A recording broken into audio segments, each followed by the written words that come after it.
conceito de objeto calisthenics foi criado pelo desenvolvedor Jeff Bye, que teve a visão de que praticar código reutilizável, limpo e de boa leitura é uma prática que necessita de muito exercício, ou seja, muita prática e constante melhoria, e evolução através de ações e práticas. Ao todo, são 9 regras básicas. Primeiro, um nível de indentação por método. Segundo, não use else. Terceiro, envolva seus tipos primitivos.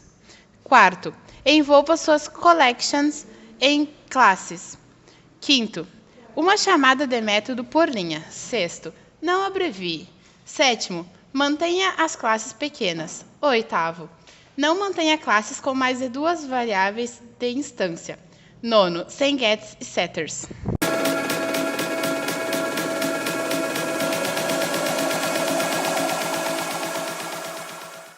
Uma forma de fazer esse exercício é criando métodos protegidos auxiliares que tenham motivo e reaproveitamento, atuando na facilitação da escrita e colocando os blocos dentro das funções.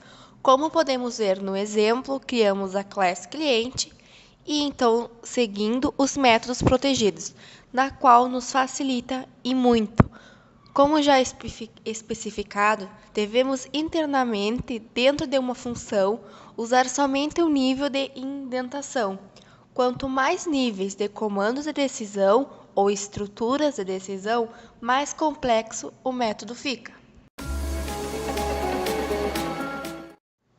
A base desse exercício é sempre trabalhar com o return ou continue, sabendo que ao cair em um return ou continue, o código não será executado, o que ajudará na remoção dos elses, ao inverter ou até modificar a validação antes de usar.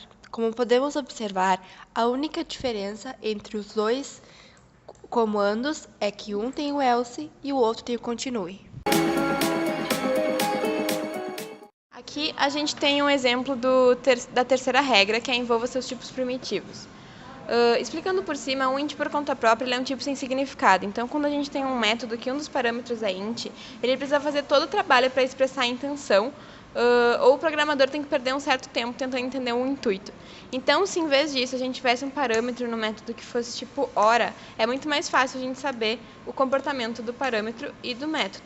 Então, seguindo nessa ideia, não seria possível passar um parâmetro ano num lugar que deveria receber um parâmetro hora.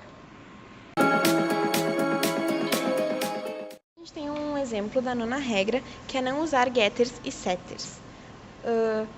A ideia é bem básica. A gente tira os getters e os setters e adiciona as decisões no próprio objeto, porque qualquer decisão baseada inteiramente no estado de um objeto, ela deve ser feita diretamente nele.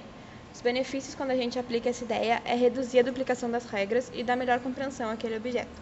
A gente também enriquece o objeto com lógica e métodos que são mais valiosos e significativos, e não usando apenas como uma classe ou apenas com dados.